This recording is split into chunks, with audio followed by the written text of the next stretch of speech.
Awesome. Thanks, brother. There you go. Thank you, brother.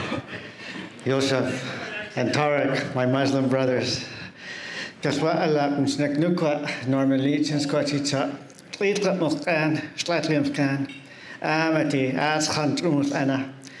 It's very good to see you all here tonight. My name is Norm Leech. I'm from Tmucwa of the Stadtlim territory.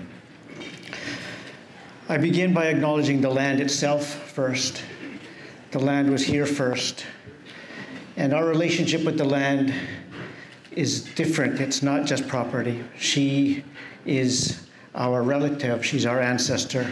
She's our first. She's our greatest grandmother. And she has gifted us everything that we've ever eaten or drank or used as medicine or shelter. And that's how we view her. So we know that every cell and molecule of our bodies has been a gift from her forever, as have all our ancestors. And so we know we owe her more than everything. And when you consider someone who gifts you everything you ever needed forever, that is the definition of love. So we understand that she must love us more than we can imagine, more than we ever thought we deserved.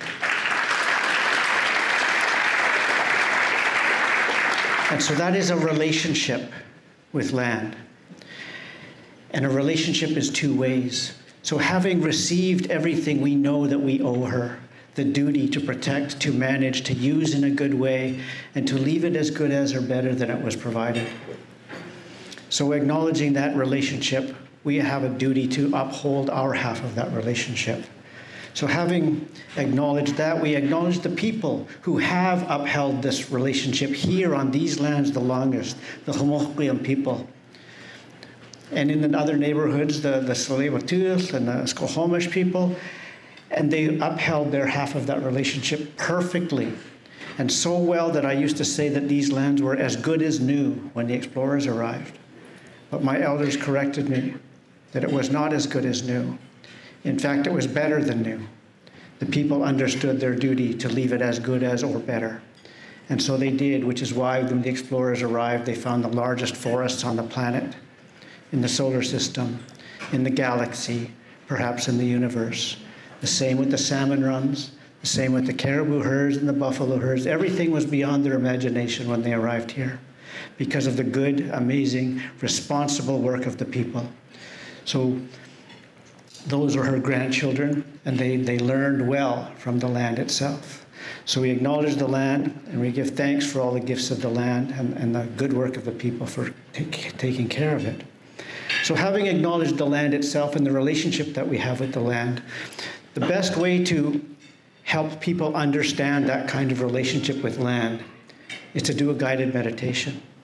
So I'll ask you all to find a comfortable position in your chair. I don't want anybody falling out of their chair. So find a place where your body can sit comfortably. And notice how your body is tonight. Is it relaxed? Is it hungry? Is it achy? Is it sore? Is it tired? Notice how your feet come to rest. Notice where your hands and fingers settle. Notice your breath. Notice if you can breathe some good oxygen into the parts of your body that need it the most. Breathe it in deep. Notice the many thoughts that swirl around, our plans, our ideas, our tasks.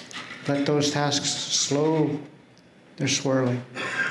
Let them slowly sink down into your head, down your neck, into the base of your body. Now in your mind's eye, see a good place that you know, a good place of good water, a place of water that you know, a good place. It could be a seashore, a lake, a river. Just let that place come to your mind's eye and see it there.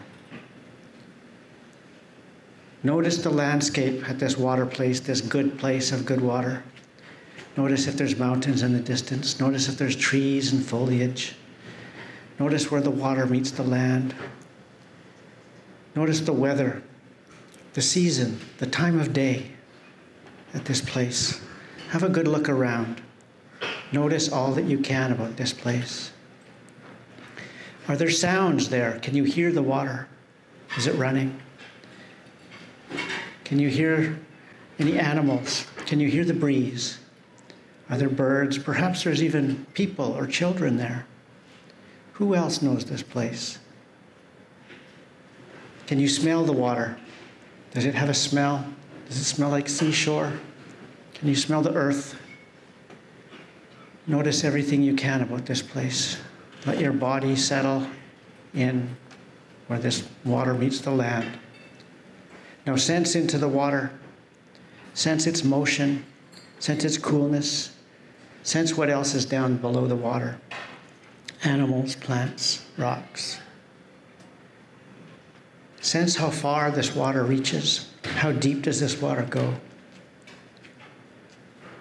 Sense how long this water has known this place and all the things that this water knows about this place.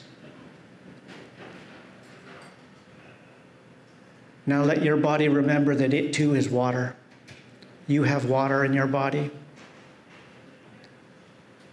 And you recognize this water place, and this water place recognizes the water of your body. It recognizes you as a grandchild, as a relative, and it is so happy to see you. Let your body remember that the water of its body goes in and out, and it interacts with all water of the planet. Now, if you can sense the energy of that water, sense if any of that energy is love. The love of water for people, for you. Can you sense that love in every cell and molecule of your body?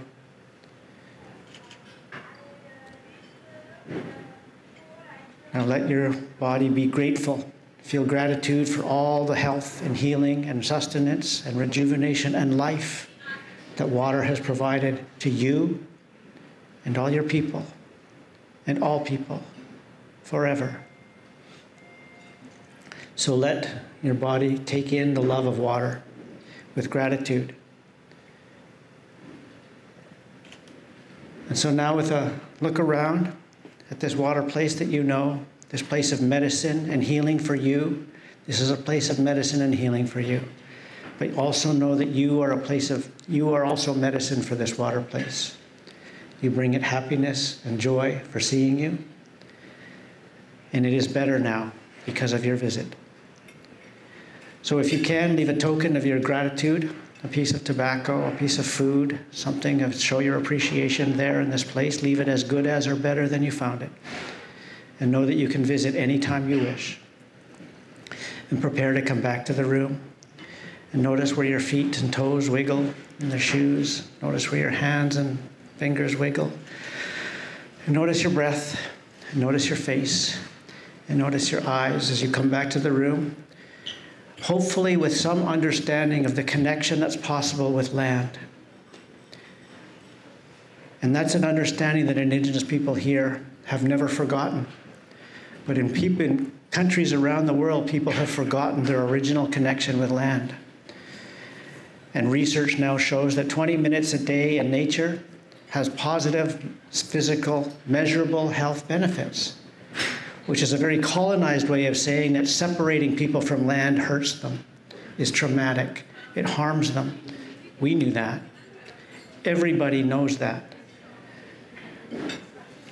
So all we want to do now is rekindle, remind, and help people remember the original relationship with land that exists. So some of the things that we're doing in the city is things like the circle of grandmothers. So this relationship of thinking of land as grandmother is based on an understanding that the relationship with grandmothers is different. If you imagine sitting in the lap of a grandmother, a loving, warm, caring grandmother, and she wraps her arms around you and she tells you, you are awesome. You are beautiful. You are amazing. I love you. I love you. I love you. And you will do amazing things, my grandchild. And if you got that once a week, Imagine how your week would go after that. And that is possible. We now have circles of grandmothers on the downtown east side. One is here, Sharon Brass. She'll be on the panel. Others are Glyda Morgan. Others are Delana Gale Bowen. And we have lost one, Doris Fox, the amazing Doris Fox, who is now more powerful than we can imagine. And that grandmother love is transformative. And I had no idea. I was skeptical of the value of the circle of grandmothers until I spent an hour with them. And they showered me with grandmother love. And it was only then that I realized and I remembered that I never had a grandmother. And so I didn't know what I was missing. And then I realized that governments around the world do not have circles of grandmothers. Corporations around the world do not have circles of grandmothers. The decision-making bodies around the world have excluded the wisdom, the love, the care, the compassion, the knowledge, the connections of grandmothers for several generations now.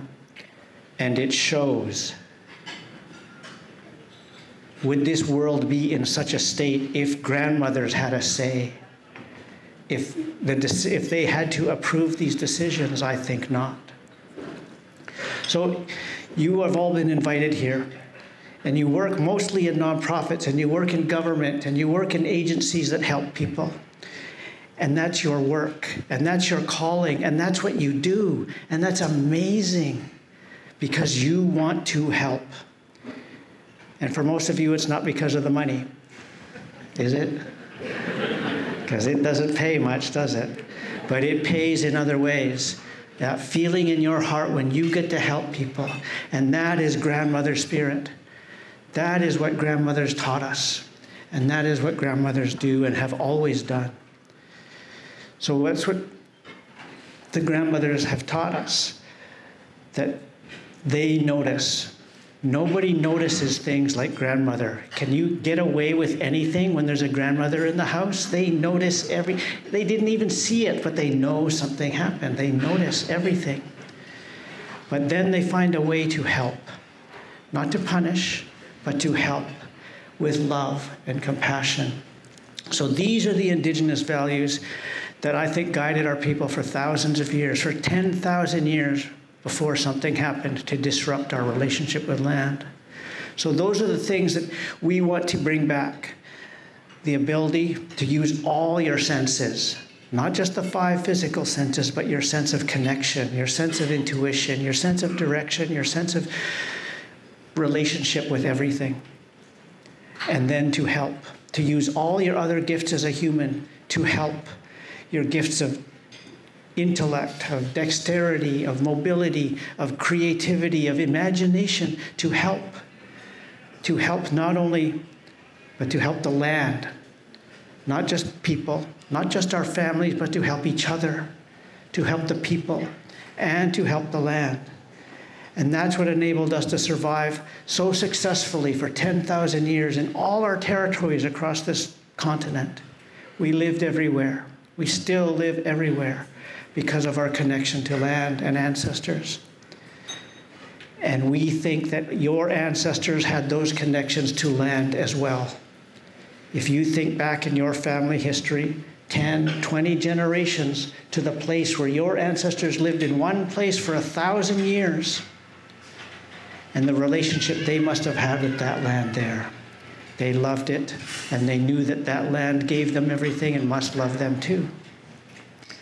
So that's what we want to remind people of, that you have a history with land too, and your separation from that land and your ancestors' separation from that land has been part of intergenerational trauma around the world.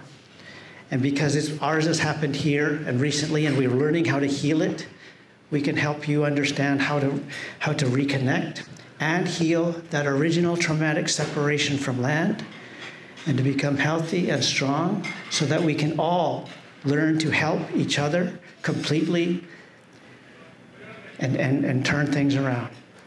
So with that, I say, Nkukwa, all my relations. Thank you for coming and listening, and hopefully we have some amazing conversations at the table, and we figure out some ways to make this thing work for everybody.